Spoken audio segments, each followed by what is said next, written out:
Hello friends, welcome back to the channel. Today we are starting a new series, and it has been one that I've been anxiously awaiting starting.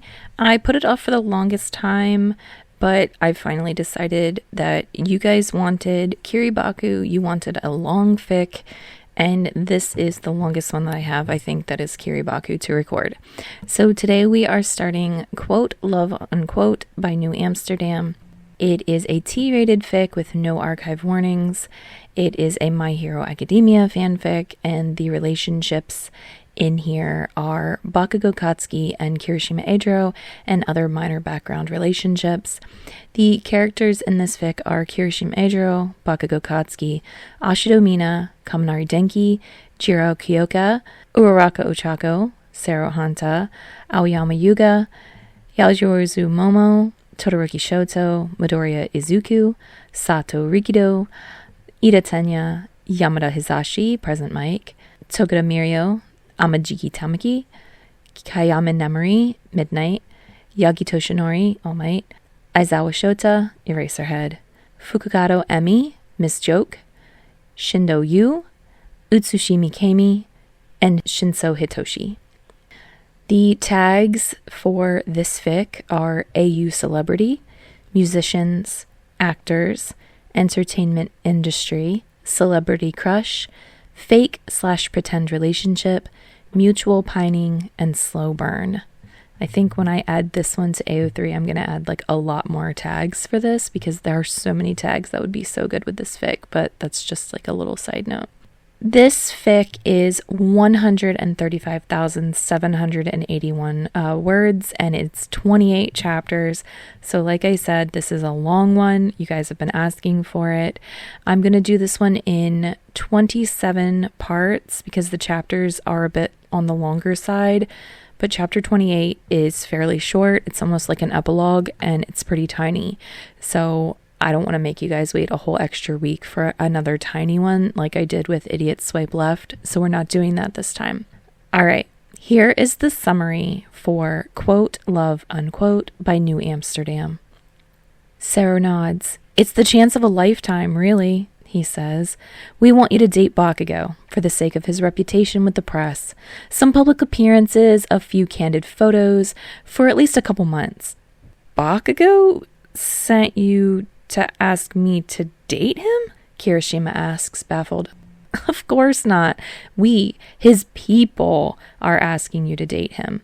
He's going to have to get on board if he wants his career to survive, and in the bargain, Riot will get all sorts of publicity because their lyricist will be dating one of the industry's hottest stars. A win for everyone. When Kirishima Eijirou's band hits the big time, he's not prepared for his newfound fame. He's even less prepared to meet the actor he's been crushing on for years, or to start dating him as a publicity stunt. The closer Kirishima gets to Bakugou Katsuki, the more he realizes he's in over his head, but it's hard to stop once his heart is in it. Chapter 1. The billboard across the street from Kirishima's apartment changes regularly, but there's never been an ad like this on it before. When Kaminari sees it, he doesn't bother to hide his laughter. Instead, he slings an arm around Kirishima's shoulders and pulls him in close. Oh man, he says around fits of giggles. You are so doomed. Jiro, walking by the hallway, gives the billboard an assessing look. Then she blinks and shrugs. I mean, are we supposed to be focused on the jeans, or... She gestures vaguely to the rest of the ad.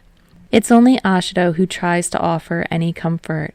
She bounds into Kirishima's room a moment later, takes one look at the billboard, then pushes Kaminari away so that she can rest both her hands on Kirishima's shoulders. Be strong, she says in an even and sage-like voice. You are being tested, and I believe in you.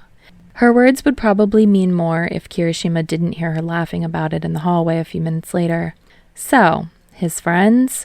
No help at all. Kirishima lets out a mumbling sigh before falling backward onto his bed. Even from this vantage point, he can see the entirety of the billboard outside his window. And well, it's not like he's complaining. Technically, it's an ad for Best Jeanist's new fall line. Best Jeanist, who can get away with embroidering BJ on the back pocket of his jeans and still have people paying through the nose for a pair. To be fair, they're nice jeans, but Kirishima's more interested in who's wearing them. His back is turned to the camera, and aside from the jeans, he isn't wearing anything at all. The lighting of image accents the long slope of his spine, the taper of his shoulders down to his waist. The jeans are tight, perfectly fitted. One of his thumbs is hooked into the back pocket, the long line of his bare arm bracketing the image. His hair is pale blonde and has been gelled and combed to perfection, though Kirishima thinks it's somewhat lacking in personality. But that feeling is quickly eclipsed because the model's face is half turned towards the camera, revealing his profile. His lips are curled into a snarl, and one fiery eye stares out at the viewer, daring them to take a step closer or turn on their heel and run away. "You're killing me," Kirishima tells the larger-than-life photograph of Bakugou Katsuki that's taken up residence outside his window. But he's not complaining. Time passes. Mornings after a show are always a struggle, so when Kirishima wakes up at 3 p.m., he decides not to be too hard on himself. When he blinks open his eyes, afternoon sun assaults his vision through his open curtains. And beyond the window, there is Bakugou Katsuki, still snarling at Kirishima like he's just issued a challenge. "Morning to you too," Kirishima says, rolling his eyes. He scrambles around on his bedroom floor for a pair of jeans, pulling them on along with a faded t-shirt that reads Crimson Chevalier in old-fashioned block lettering. A few minutes later, he stumbles into the kitchen to find Kaminari and Eijiro sitting side by side at the counter with matching bowls of cereal. Kaminari's long blonde hair is stuck out at every angle, and Jiro's eyes aren't even open as she brings the spoon up to her mouth. "Rough night?" Kirishima asks them, grinning even when Eijiro sticks out her leg to trip him. "Present mic is so loud," she complains, which is rich coming from the person who has headphones in constantly. They might as well be an appendage. Even now, a white cord hangs around her neck, connected to her phone sitting on the counter. The sound Kaminari makes isn't quite a word. He sticks up his hand and offers Kirishima a thumbs up. Kirishima digs around in the fridge, pulls out a plate of leftovers, and joins them at the counter. "At least today's a day off." Eijiro sniffs, finally blinking open her dark eyes. "Oh, did Aishido not tell you?" "Kirishima!" As though summoned by the sound of her name, Aishido comes bounding into the kitchen. She's wearing a neon green oversized t-shirt that Kirishima is pretty sure once belonged to him, and as she skids to a halt, she thrusts her phone in Kirishima's direction. "Mina," Eijiro snaps, flailing ineffectively at her with one arm. "It's morning. You're too loud." "It's 3 o'clock," Aishido says, rolling her eyes. Kirishima doesn't catch the rest of their conversation because he's too busy looking down at the tabloid website Aishido has up on her phone. The headline reads, "High School Sweethearts Growing Up?" Underneath is a picture of 2 actors Kirishima recognizes from their multi-season run on the teen drama UA. The first, a young woman with warm brown eyes, smiles at the camera even though her cheeks are pink. Uraraka Ochako. The guy behind her has an arm around her waist, tugging her away from the camera. Though he has lifted the other hand to shield his face, at the same time offering the camera an obscene gesture, Kirishima still recognizes him. Bakugou Katsuki. It takes Kirishima a long moment to scroll past the picture to the text on the article. Former co-stars Uraraka and Bakugou were spotted out on the town yesterday. While rumors of their romantic relationship have never been officially confirmed, the pair seemed cozy enough having drinks together. Maybe this finally ends the years-long question of will they or won't they? Uraraka and Bakugou have both won multiple awards for their roles on UA. Their characters' tumultuous romance, slow to build but satisfying, left many fans wondering if the 2 teen stars could be more than friends when the cameras were off. Even though UA ended 3 years ago, Uraraka and Bakugou continue to be seen together. On screen, Uraraka's character was able to tame Bakugou's antagonistic one into someone we could all root for. Can she do the same in real life for the notoriously bad-tempered star? Kirishima frowns down at the phone for a moment until Ashido taps him on the shoulder and takes her phone back. You think they're really dating? He asks. Ashido shrugs, fluffing out her bubblegum pink hair with both her hands. Who knows? You know, I've been out of circulation for a long time, and even before, no one really bothered gossiping about Bakugou. It's funny, Kirishima thinks, how they all talk about Bakugou like they know him. As far as Kirishima knows, none of them have met him, but he's like Yaoyorozu Momo or Todoroki Shoto, famous enough that everyone feels like they know him. Speaking of speculation, Jiro says, nudging Ashido with her foot. Oh, right, Ashido says, clapping her hands together. I forgot to tell you last night, Kirishima, we've been invited to a party. The way she says the last word immediately has Kirishima suspicious. He likes parties well enough, but there are parties, and then there are parties. What does that mean? Don't look at me like that, Ashido says with a sigh. I don't care if we get 100 good reviews. If no one knows who we are, the album's not gonna sell. So when I say we got invited to a party, you should say, thank you, Ashido-san. What would we do without you? What kind of party? Kirishima insists. Ashido pouts at him from the other side of the counter. Kirishima, it doesn't matter what kind of party. It'll be fun, I promise. I'm ready to have some fun, Kaminari puts in helpfully, having woken up a little more. I'm ready to keep him from completely embarrassing us. Jiro points a thumb in Kaminari's direction, smirking when he rounds on her. See? Ashido said. Everyone's on board, Kirishima. Kirishima looks at her straight in the eye because he knows her well enough to understand where this is going. He's already accepted his fate when he asks, who invited us exactly? Ashido smiles sweetly at him. Hagakure Toru. Time passes. It must be nice being the most sought-after model in the industry, if it pays for a penthouse apartment with a rooftop pool. Kirishima isn't sure he could accurately describe what Hagakure Toru looks like, because in each photo shoot he's seen her in, she's sporting a completely different aesthetic. A new hairstyle, different colored contacts, a persona that fits the mood of the shoot exactly. Is she tall or short? Are her features round or sharp? He honestly couldn't say. Still, he finds himself standing on her rooftop that evening, nervously straightening the cuffs of his shirt. Music blares from a DJ setup across the roof, and in between, 24 people are milling about the pool, talking and sipping on drinks. On the face of it, there's nothing to be nervous about. Usually, Kirishima has no problem dealing with crowds this size or bigger, and enjoys the time spent around new people. But these aren't just any people. Everywhere he looks, he spots a model, or an actress, or a best-selling musician. It's like he can see their resumes floating above their heads, awards and popularity laid out for all to see. And with every face he recognizes, he realizes a hard truth. He's not meant to be here. He can't compete. Ashido elbows him in the side.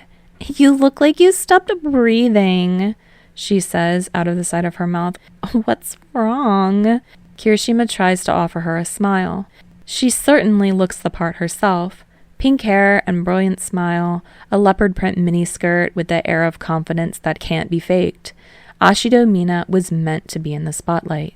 Kirishima, on the other hand, Kirishima's an imposter, and he's sure everyone knows it. Before he can get too caught up in that train of thought, Ashido grabs his shoulder and turns him to face her. She's insisted on picking out his outfit for tonight. A deep red button-down and his nicest pair of black jeans, and now she steps up on her toes to straighten his collar, unbuttoning his shirt enough to expose just a little bit of his chest. You're going to be fine, she assures him.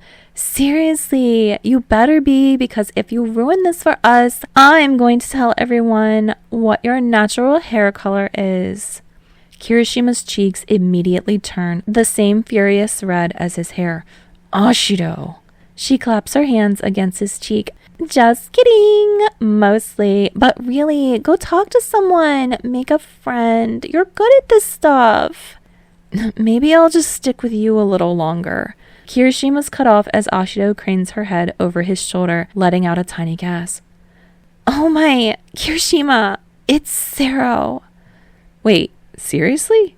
Sure enough, when he turns around to follow Ashido's gaze, he sees Sero Hanta. No one's image of a celebrity, too plain and unassuming to be an actor or a model. He looks the same as ever, with his inky black hair and cheerful smile. But beside Kirishima, Ashido is clenching her hands and biting the inside of her cheek. I didn't know he was going to be here, she says. Kirishima half smiles. You could go talk to him, you know. I know, Ashido says, tapping her foot impatiently. Ugh, fine, I will. She marches away from Kirishima across the rooftop towards Sero. He's standing amidst a small group of people, celebrities who all greet him like a friend, but as soon as he spots Ashido, he pulls away from them. Hey, Kirishima hears Ashido say, how are you? As far as opening lines go, it isn't the most brilliant, but Sero looks sheepish and ducks his head as he offers her a greeting. A minute later, Ashido punches him in the shoulder. You jerk, she says. I missed you. Kirishima should probably go over and say hi as well. He hasn't seen Sero in almost 2 years, the same as Ashido, but maybe it's also best that he gives them their space for now. Sucking in a breath, he turns back to the bulk of the party. Kaminari and Eijiro are on one side of the rooftop, talking to a woman with dark hair who towers over both of them, Yayorozu Momo. Kirishima still isn't sure how Kaminari approached her so easily. Jiro's skin had turned green at the thought, but Kaminari pulled her along with him easily enough. His confidence isn't quite the same as Ashido's, more guileless really, but they have something of the same spark. Kirishima bites down on the inside of his cheek, barely noticing when someone comes up beside him. A voice says, What are you doing over here all by yourself? Kirishima turns to see who's addressing him, but as soon as he does, he freezes. She's not particularly tall or imposing. Soft brown eyes, round pink cheeks, a kind smile. They've never met before, but Kirishima recognizes that smile. He'd watched it once a week, every week, for years. Hi, she says, open and friendly. I'm Uraraka Ochako. I know, Kirishima says before he can think better of it. He winces. I mean, Uraraka laughs. You recognize me? I should have figured. And you are? Kirishima, he says. Kirishima Eijirou, I'm here with my band. Oh! Her face lights up with the realization. Toru-chan mentioned you. Your band is an English word, right? Light. Or wait, Riot. He finds himself grinning at her. That's us. That's so cool, she says. Toru-chan said you were opening for Present Mic right now. That must be so fun. It's a lot of work, Kirishima admits. But yeah, it's pretty awesome. It's like a dream. Uraraka Ochako standing right in front of him, talking to him like she's a normal person. She looks like she does on TV, and sets off talking about how Hagakure had been to one of Present Mic's recent shows and had seen them perform. Kirishima is suddenly very glad that no one had told him about that. He doesn't know how he would have performed knowing she was in the audience. Anyway, she said you were really, really good, Uraraka says earnestly. Kirishima laughs because he's not sure what else to do. Oh, he says, cheeks growing redder by the moment. I mean, Ashido's an amazing singer, and you should hear Jiro on the guitar. And Kaminari, of course. I'm sure you're amazing too, Kirishima-kun. There's no choice but to believe her. Uraraka is so sincere. Your name, Riot, where did that come from? It means like a protest, Kirishima tries to explain. A disturbance of the peace, but mostly I like it because there's a line in an old Crimson Chevalier song where he uses it. Crimson Chevalier? Uraraka asks, tilting her head to one side. From behind Kirishima, someone scoffs. It's classic rock round face. You haven't heard of him. As a strange sensation travels up Kirishima's spine, Uraraka puts her hand on her hips and scowls at who'd been speaking. I might have, she protests. The same voice lets out a dismissive tut. Sure, whatever. And where have you been anyway? I want to get the fuck out of here. Please forgive Bakugou-kun, Uraraka says to Kirishima. He's this rude to everyone. Don't take it personally. Of course, Kirishima thinks. Of course. Bakugou Katsuki is standing right behind him. With great effort, Kirishima turns around slowly enough to not seem too desperate. Then, of course, he ruins it. You're not wearing jeans, he says, unable to stop himself. Bakugou Katsuki, in baggy black pants and a plain t-shirt, stares at him. For a moment, Kirishima is privy to his resting expression, a scowl on his face and a deep crease between his brows, but a relative calm still settles over him. Then Kirishima's words register, and his jaw visibly clenches and his eyes narrow. Yeah, he bites out. No shit. Uraraka covers her face with both hands, smothering her laughter. Shh, Kirishima-kun, he hates that billboard. Because it's a fucking travesty. Bakugou grouses, voice rising. I told Genist his hairstyling is shit, and he didn't listen, and now that piece of shit ad is making me look like a joke all over the goddamn city. This is Bakugou Katsuki. A voice in Kirishima's mind says, this is Bakugou Katsuki losing his shit at a fancy party that he isn't dressed for and doesn't want to be at. You don't look like a joke, Kirishima says, because that much seems obvious to him. I mean, the hair was a bit much, but I don't think anyone's first instinct is going to be to laugh, man. Well, he amends in his mind, Jiro and Kaminari and Ashido all laughed, but that was because of Kirishima mostly. They might laugh at Bakugou to his face too, but that's because they're good-natured assholes. Hopefully they'll never meet and Kirishima will never have to worry about it. Huh? Bakugou rounds on him, expression so angry that Kirishima can practically see smoke blowing from his ears. What the fuck would you know about it? Bakugou-kun, Uraraka says sharply, her smile replaced by a disappointed expression. Hey, it's okay, Kirishima says to her. And, well, I've seen it, so that's enough to make a judgment, don't you think? Who the fuck even are you, shitty hair? Bakugou demands, crossing his arms over his chest. Kirishima Eijirou, he says, trying for a grin. He'll let the hair comment slide, he decides. Nice to meet. I don't actually care. Bakugou says, turning away from him and back to Uraraka. Look, we showed up. People fucking saw us. Can we go now? There's definitely something different about the way Bakugou talks to Uraraka, even if his language isn't any more polite, and he's asking her permission to leave. A heavy stone of realization falls over Kirishima's chest. Maybe they really are dating. Kirishima knows he has no right to be disappointed about that. It's creepy, even. Just because he feels like he knows Bakugou doesn't mean he actually does. Uraraka sighs and frowns at Bakugou. I haven't got to talk to anyone yet, and Deku-kun isn't even here. If that's who we're waiting on, I'm definitely out of here, Bakugou says. This time, Uraraka rolls her eyes. You're so dramatic. Let's stick around for another hour, okay? Bakugou clenches his teeth, every muscle in his body tense. He's not just angry, he's uncomfortable. But then he seems to steel himself because he throws his hands up in the air and says, Fine. You better come and find me in an hour. Then he stalks away from both of them. Uraraka lets out a sigh, then smiles apologetically. He's not good with new people. Or people, really. Kirishima grins crookedly. Well, I mean, he's mostly as advertised then. Time passes. Uraraka insists on showing him around after that. They meet Hagakure Toru, who has teal hair today and a face so perfect it looks photoshopped, who actually stops Kirishima to compliment his music. He's taken aback at being recognized, even though he knows Hagakure invited them to this party. Sato Rikido, head chef of Sugar Rush, finds them after that. And then they pass by Yaoyorozu Momo, who's still talking to Jiro and Kaminari.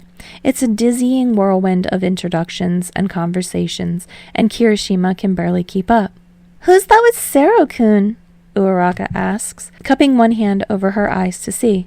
Ashido, Kirishima says, because sure enough, the two of them are still ensconced together on one side of the roof. They have their heads leaned together, expressions caught between serious and bashful. Uraraka taps one finger against her chin, humming thoughtfully. Then, from further away, someone calls out, Ochako-chan! The two of them turn to see Asui Suyu, Japan's Olympic darling and gold medal swimmer. Uraraka turns back to Kirishima with a brilliant smile. That's Suyu-chan! She says, introducing her like she's introduced everyone to Kirishima tonight, even though he recognizes all of them. Why don't you go join her? Kirishima says. I think I'm gonna go get some air. It isn't very hard to convince her. Kirishima offers Asabi a wave, then pulls himself through the crowd to the edges of the party. Even though they're outdoors on a rooftop, it's hard not to feel stifled by the sheer personality of the crowd. Kirishima edges away from all of it, behind one of the vine-covered walls that make off the party area. Leaning against the other side of the wall, he lets out a low breath. Holy crap, he says, head lifting as he undoes another button on his shirt. He feels like he's just run a marathon. What the fuck? Someone says from a few feet away. Kirishima looks up with a start. Bakugou Katsuki is crouched there, almost at the edge of the roof. Without the fairy lights of the party illuminating his face, he looks like one of his character posters from UA, brooding and shadowed, with his pale hair just visible in the moonlight. Kirishima swallows. Sure, he's been at the party with countless attractive and impressive people for the better part of the evening, but none of them were Bakugou Katsuki. What the hell are you doing over here? Bakugou demands, getting to his feet. Just, getting some space? Kirishima hates that it sounds like a question. He hates that his voice squeaks as though he's nervous. With everyone else, he'd been more or less able to fake it. But standing next to Bakugou only emphasizes how out of his depth he is. Bakugou's brow draw together, and for a second, Kirishima imagines that he looks thoughtful instead of angry. Then he scoffs. No point coming to one of these shitty parties if you're not actually seen at it, he says roughly. Kirishima shrugs. I think I'm good, actually. There's 4 people in my band anyway, and out of us, I'm the last person anyone's gonna focus on. The crease between Bakugou's brows deepen. You say a lot of stupid shit, you know that? Kirishima hardly thinks that's fair. He's barely had a conversation with Bakugou, and nothing he said is all that stupid. But just as he's about to protest, Bakugou steps closer, right into his space. He smells like a campfire, Kirishima thinks, as the more rational part of his brain shuts down. Bakugou stands just a centimeter or so above him, and he's definitely leaner than Kirishima is. Still, he has this unmistakable presence. It fills the air, and Kirishima can't breathe in anything else. Bakugou doesn't say anything, and Kirishima's own words are caught in his throat. Bakugou leans over him, pressing one arm against the wall on the side of Kirishima's head. He keeps looking down, searching with his dark, intense eyes. Kirishima doesn't know what he's looking for, but their faces are barely a hair's span apart. And if this were a movie, Kirishima could imagine this being the setup for a kiss. It's a stupid thought, one Kirishima regrets as soon as he's had it. He's just a filler in a band that hasn't made it big yet, and Bakugou Katsuki is perhaps the most talented actor of their generation. There's no comparison between them, no hope of Kirishima ever being on Bakugou's radar. And that's all before Kirishima even considers that Bakugou is dating someone else. Somewhere above him, Kirishima hears a clicking noise. What was that? Bakugou takes a step back, eyes narrowed as he seeks out the source of the noise, but it's impossible to see anything beyond the rooftop they're standing on. Fuck, Bakugou mutters, stuffing his hands into his pockets. From the party, happening just a few feet away from them, a chorus of noises rise up. Midoriya! At least 5 people say at once, joyful and welcoming. Bakugou's face contorts. Whereas before he just looked intense, now he's almost murderous. His jaw clenches, lips pulling away from their teeth in a snarl. I'm fucking out of here. He doesn't say anything else to Kirishima, just leaves him standing alone. Time passes. Kirishima wakes up around noon with a headache. He rolls out of bed, pointedly ignores the billboard outside his window, and reaches around for a notebook and pencil. Sitting cross-legged on the floor, he hums a tune off rhythm as he scribbles across the page. The lyrics aren't anything much, half-formed thoughts and words that sound interesting. Nothing that could be considered a song yet, but he's got notebooks and notebooks filled with such snatches, and maybe someday they'll form something more. He doesn't know how long he's been sitting there, thinking of ways to describe the intensity of dark eyes when he hears a knock at the front door. Kirishima walks to the front door nonchalant in his boxers and a ratty t-shirt. The rest of the apartment is quiet, and so Eijiro and the others must not be awake yet. Kirishima doesn't remember any of them mentioning having visitors. When he opens the door, Sero is there, in a sharp navy suit. There's a pair of expensive sunglasses perched on his head, and when he sees Kirishima, he smiles. "Hey man," Kirishima says, even though it's slightly confused. "It's been a long time." "Too long," Sero agrees. There's a stiffness in the air between them, a feeling that Kirishima desperately wants to rid himself of. "I don't think Ashido's awake yet," he says, "if you're here to see her." Sero shakes his head. No, actually, I'm here to see you, on behalf of my client." Kirishima blinks at him. "Your client?" Sero tilts his head. "You checked the internet this morning, didn't you?" "No." Sero mutters something under his breath and pulls out his phone, and taps around on it for a moment. Then he turns it towards Kirishima. There's a picture of him on Sero's phone. There's a picture of him from last night on Sero's phone. There's a picture of him from last night with Bakugou Katsuki on Sero's phone. In the photo, only their faces are visible. Kirishima's leaning against the vine-covered wall, head tilted upward as his eyes focus on Bakugou.